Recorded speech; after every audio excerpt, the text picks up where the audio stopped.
Good day, students. This is Mr. Fogo, and this is the Employability Skills Graduation Requirement class.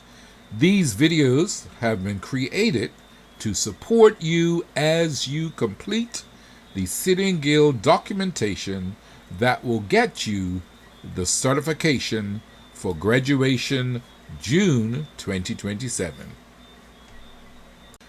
Please look and listen, pay attention, take notes as we find out about SMART goals, all of the things you need to know by watching the video, how to set goals and keep them. I'll come back after the video to discuss SMART goals.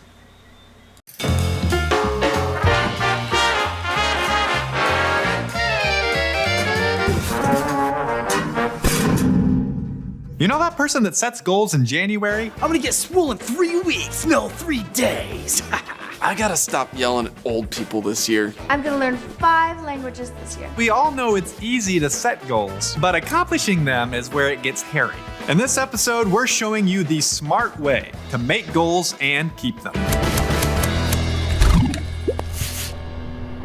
Before we can figure out how to set good goals and stick to them, we need to figure out why we're setting the goal to begin with. The why gives you the motivation to actually do the hard work of accomplishing a goal. A good place to start is to ask yourself, if I could shape my life any way I wanted, what would it look like? Get a strong vision in your head of a future that's very inspiring and exciting. Hey, it's time to get up. It's time to change. You're a bomb.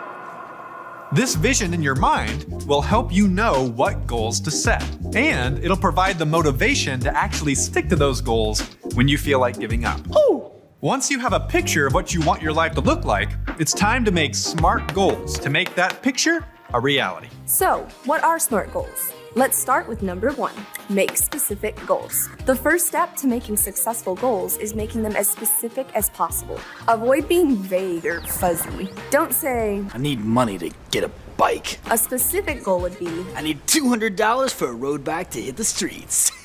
one of the biggest reasons people fail to achieve their goals is because they keep them too vague. It's tempting to make vague goals because it takes less effort, and it protects you from feeling like a failure by keeping you from knowing specifically when you haven't reached your goal. So you're gonna have to throw your fear of failure into the trash. Number 2, make measurable goals. You've probably heard the saying, How do you eat an elephant? 1 bite at a time. Ha! Ha! Let me help you out there, son. it's definitely overused, but it's a really deep truth. Remember the first point about deciding what it is you want out of life? Whatever it is, it's big, like an elephant. You probably won't be able to accomplish it all in 15 minutes or an hour. In fact, you may not even be able to accomplish it in a week. The more you think about how much time and effort it will take in total, the more you will get overwhelmed and discouraged. So don't think about that. Think about simple, measurable steps you can take one at a time. Instead of wondering how you're gonna make $200 to get a bike and having a panic attack. Move! Start breaking that number down into manageable steps. If you wanna buy that bike in, let's say, 2 months, you would need to save $100 a month. I can't even count that high. If it still seems overwhelming, just keep measuring down. That's $25 per week. How many is that in frozen pizzas? Or that's just $3.33 a day. Yeah. 1, 2, 3. 200. Now we're talking. It's actually not so overwhelming. Just skip the fancy coffee drink each day and you're there in like 8 weeks. Based on that little goal, you know if you're on track to make your big goal or not. And you can ask other people to help hold you accountable to stay on track every day. Number 3, make achievable goals. There's a saying that goes like, If you shoot for the moon, you'll land among the stars. I think whoever came up with this meant well, and it definitely feels good posting it on social media. But it could also be bad advice, depending on the situation. Like, are you riding in a NASA space rocket ship? Or are you just riding in a minivan? It's important to be honest about your situation and set goals that excite you. If you set a goal too high, you'll quickly become overwhelmed and crash and burn. And that's exactly what we're trying to not do. Sometimes it's the goal itself that's unrealistic, I'm never going to eat sugar again for the rest of my days. or sometimes it's the timing that's unrealistic. I'm gonna learn Spanish in 3 weeks. When setting goals, you want to find the sweet spot where they're big enough to inspire you, but still reasonable enough to not overwhelm you. Number 4, make relevant goals. Remember the overused elephant analogy? One bite at a time. Okay, I get that it's an analogy, but the bigger question than how to eat an elephant would be why you would even want to eat the elephant in the first place. Unless your job is an exotic animal eater, eating an elephant is probably not a goal you should have. Obviously, this is a dumb example, but we all have an example of an unnecessary goal that just steals time and energy away from more important goals. Like, do you really need to finish one more video game level? Do you really need to be taking that selfie to get a few more followers on your social media account? When making a goal, ask yourself, is this really the best goal that I could be spending my energy on? And some goals are kind of tricky to distinguish. Maybe it's good, but is it actually best? For instance, maybe you want to learn French, but everyone around you speaks English or Spanish. And you have no plans to actually visit a French-speaking country. Learning French in this case would be a good goal, but probably not the best goal because it's not really directly relevant to your life. It would probably be better to focus your time and energy toward a skill that you're gonna more realistically use. Number 5, make time-bound goals. Imagine you've been exercising outside and you walk inside to get some water to drink. There's a pitcher of water and you ask your friend if you can have some. Hey bro, can I have a glass of water? He says, Only if you don't use a cup. now if your friend told you this, you'd probably be looking for a new friend. What are you staring at? Because without a cup, trying to drink the water would be wasteful and almost impossible to do effectively.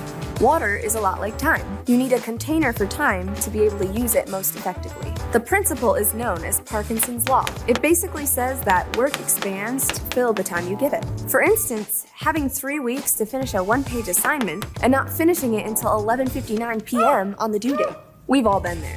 This is just evidence that your work will generally take as long as you allow it. So when making a goal, give it a specific deadline. This not only makes it more specific and measurable, but it also pushes you to get it done. Because goals without deadlines are just dreams. Although dreams are great, the sad truth is just wishing upon a star is not gonna cut it. Dreams can come true, but not without a good plan and a lot of hard work. But you can do it because now you know how to make actually smart goals. I am back, and they are correct. Dreams will come true with hard work and with you following each of your goals. You may have a goal to pass this class with an A.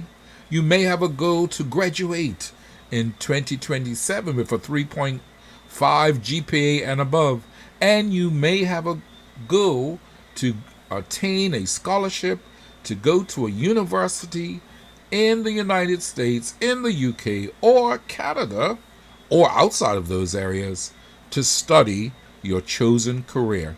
So let's review SMART goals. Specific. Make your goals clear and specific.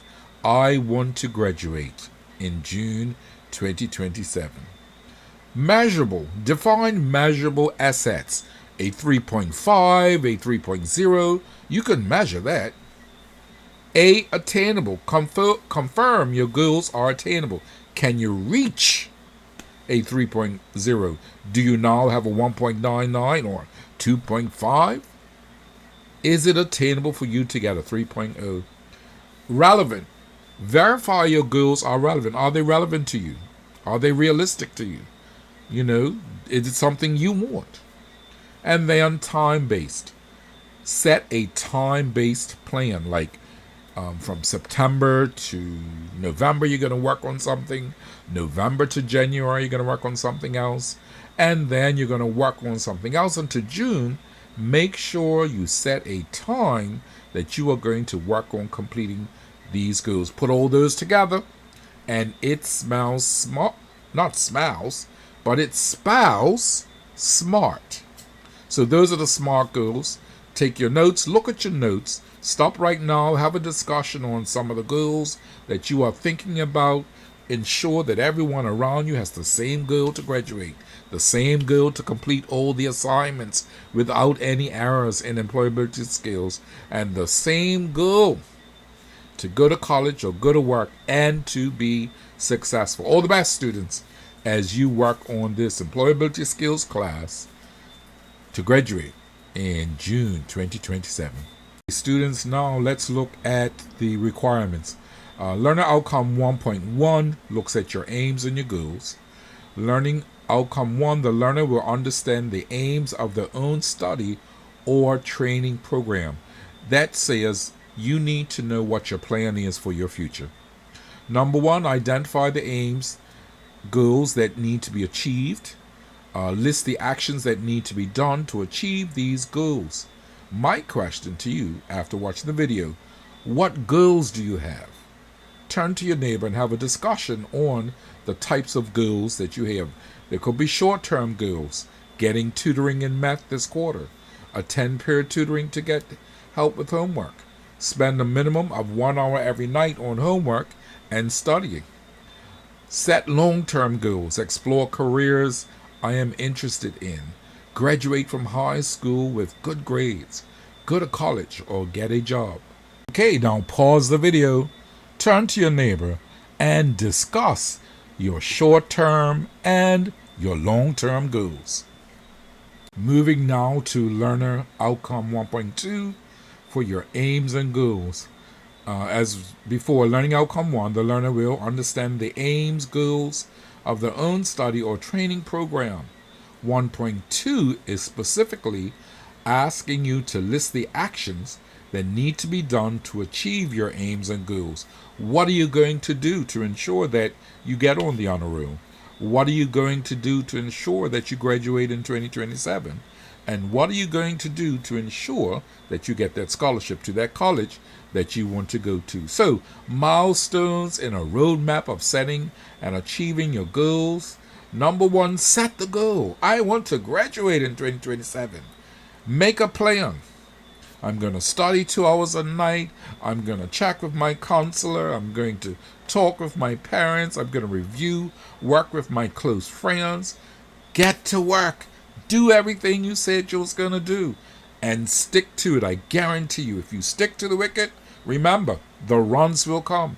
Now make sure you're writing your notes, so when we get to the Sitting Guild documents, you can just pull from your notes and write the information there in the Sitting Guild document.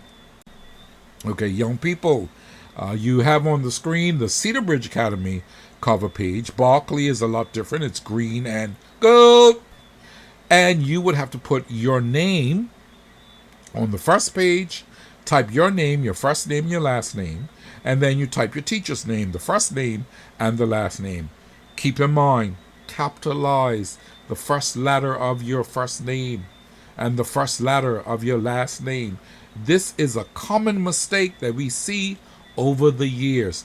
Don't let this mistake cancel you out from the certificate. Here is your second Sitting Guild document for your portfolio, the candidate logbook and progress record. Step 1, type your name, type your school name, type your teacher name, who is the assessor. Do not type any dates until your teacher gives you the program start date. Pause the video and complete this Sitting Guild document. Next up on deck is the candidate progress record. On this document, step 1, type your name, your first and your last name. Input your electronic signature. Your teacher will advise you on how to get your signature. Step 3, type your teacher name.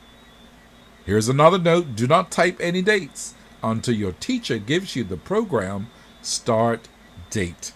Pause the video so you can complete the candidate progress record. You are making progress. This is not a Sitting Guild document, but it's a document that makes your work look presentable and that much more neater, clearer, organized. It is the divider page.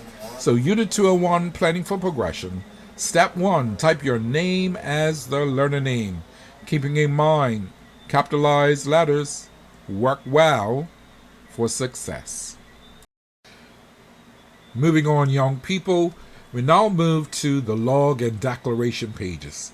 You do not have to put anything on the page that you see on the screen. For the declaration page, though, you have to put your name, your electronic signature, the date when the teacher gives you the appropriate date to put there, type your assessor's name. Remember, do not type any dates until your teacher gives you the program start date. The declaration page says that the work that you are submitting is that of your own. You sign that to say that, and your teacher signs that to say that. So make sure that all the work you submit is of your own. Okay, students, now the excitement starts with writing your goals, formulating your thoughts, and putting it all down on the Sitting Guild documents. On this page, Learner Outcome 1, you have to write 3 goals. And then for each of those goals, you have to write 3 things that you will do to accomplish those goals. Let's look at the example on the board. I want to achieve high honors during this school year, 2025-2026. The actions to reach this goal, it says REACH, but that may be a little easier than reach, but we're going to reach this aim or goal. I will create and follow a daily study schedule to stay organized and keep up with all my assignments. That's a great S3 answer. I will ask my teachers for help and feedback whenever I need clarification or want to improve my work. Another awesome answer. I will manage my time wisely by balancing school, rest, and personal activities to stay focused and motivated. Excellent answers. Young people, make sure your actions give clear thought. It goes beyond the I will study on time, I will get to class on time. No, that's middle school answers. We want you to be the awesome S3 student that you are and give us these types of sentences. All the best as you complete Learning Outcome 1. Pause the video so you can take your time to write and formulate your goals. Moving on to Learner Outcome 2.1, we're going to look at your personal strengths. These are personal strengths needed for learning and work. You have to list your attitudes needed. What are some of your attitudes? Are you respectful? Are you following the school code? Do you accept challenges? Do you embrace opportunity? What are some attitudes that you need? Pause the video, complete the assignment that your teacher may have, do some research to find out what attitudes that you need for learning and work, and then you choose the ones that resonate with you. Find the Learning Outcome 2 Sitting Guild document. For Learning Outcome 2.1, attitudes. What are 3 attitudes I need for learning and work? Remember, an attitude is the way you think or feel about something. It can affect how you behave. So let's look at one attitude I need for learning and work is to be open-minded. Maybe another attitude I need is maybe positivity. And it is important to be kind when I'm learning or working. Maybe some answers. Pause the video and write your answers in. Young people, you are doing well. You've recognized the skills. You've recognized the attitudes you need for work. And now it's time to look at some skills needed for learning and work. Do you have communication skills? Problem-solving skills? Self-motivation? Do you have attention to detail? Are you creative? And do you have leadership? The 10 most important soft skills for new recruits are listed right here. Pause the video and have a discussion with your neighbor to see how many of these skills you have or you are developing. Moving down the document to Outcome 2.2, skills. What are the 3 skills needed for learning and work? A skill is something you learn to do well through practice. One skill I need for learning and work is problem solving. Another skill I need is to be creative. A useful skill for working is leadership skills. So you need to write your answers there. Pause the video, or you can continue to do all 3 at once, but make sure you pause the video at some point and discuss with your partners the skills that you have and the skills that you're working on. As we move on to Outcome 2.3, list your own personal strengths. Is it harder for you to list your strengths? and easier for you to list your weaknesses? I know it is for me, and it's unfortunate, but we all have strengths and we also have weaknesses. We have things that we are working on. But we're going to concentrate on your personal strengths. Detail-oriented, collaborative, creative, empathetic, passionate, problem solver, flexible. Who are you and what are your personal strengths? Pause the video, find the City and Guild document that you can type in your personal strengths. So here's the section here. One personal strength I have is, type in your answer there. I am good at, type in your other answer. People often say I am. Maybe I am creative because of the things that I do. They see me every day moving in different areas, creating new opportunities. Make sure that sentence gives us more than just the basic answer. Pause the video to complete this learning outcome. Now we've looked at different skills, attitudes, and personal strengths you need for learning and work. We need to know to agree on a self-improvement plan. You need to list some areas that you want to improve in, some areas you want to be better at, and some things that you may be working on already. We are going to dive in and take a look at that and create a self-improvement plan. Look for the City and Guild document for Learning Outcome 3. It looks like this. The 2 documents on the screen. There are 6 steps that we want you to complete, and then we are going to go over them as we look further into these documents. Okay, young people, let's look at the Student Action Plan for Self-Improvement. Let's start from the top and let's read together. We all have things we can work on to get better at school and work. That goes for the teachers also. Look at the list below. Tick the areas that you would like to improve. If you have a choice outside of the ones listed, replace those with the ones you want to put in there. So let's look at what's listed. Learning and study skills, time and organization, attitude and effort, social and communication skills, confidence and personal growth. These are some areas that we think you may want to try to get better at. Select some that you want. That's for step 1. What do I want to get better at? You got your list right there. Choose however many you want to get better at. And then when you go to step 2, I want you to type in your top 2 choices.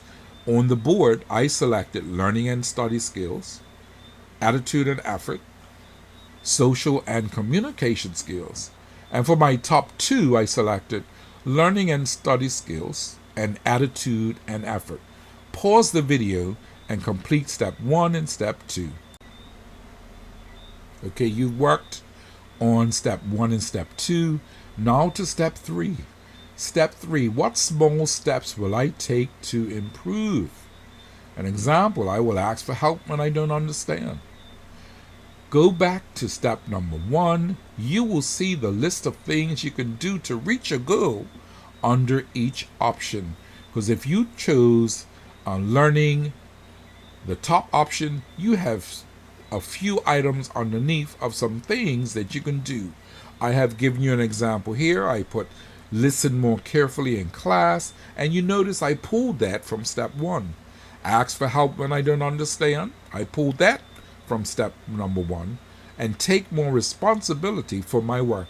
I took that from step 1. Now step 4 says, why is this important to me? Complete the sentence to show your answer. This goal is important to me because I want to be more successful in class this semester and achieve honor roll status. We don't want you to stop there, but we want you to go to step 5. When do I want to reach my goal? Step 5. To complete this, you must put a date or a time frame. December 2020 or between January 2020 and June 2020. Let's look at my answer. I put I want to reach my goal by January 2026 so that I will see my grades increase, so that I can attain honor roll status and make my family proud of me. Step 6, I want to look at who can help me. Can my teacher help me? Yes. My family? Yes. A friend or classmate? Yes. A counselor or support staff? Yes. I think they all can, so I selected all of them. Pause the video so you can complete steps 3 through 6. Congratulations, young people. You are at the end of Unit 201. You've completed your first module, but we now have to go back and make sure there are no errors. You have a punctuation at the end of each sentence. You've capitalized the pronoun I. You have a capital letter at the beginning of every sentence. Your name is your first and your last name with a capital letter at the beginning and a capital letter at the beginning of your last name. You have full sentences with well thought out information included. You've followed all the directions. You've answered all the questions. You've spelled words correctly. You've completed your sentence. You've checked to say you've done your best. Now, if you want another person to check, ask a partner to check your work to make sure that you have done what was supposed to have been done for this Sitting Guild document, this Sitting Guild portfolio. And remember, we have Unit 208 coming up next, Searching for a Job.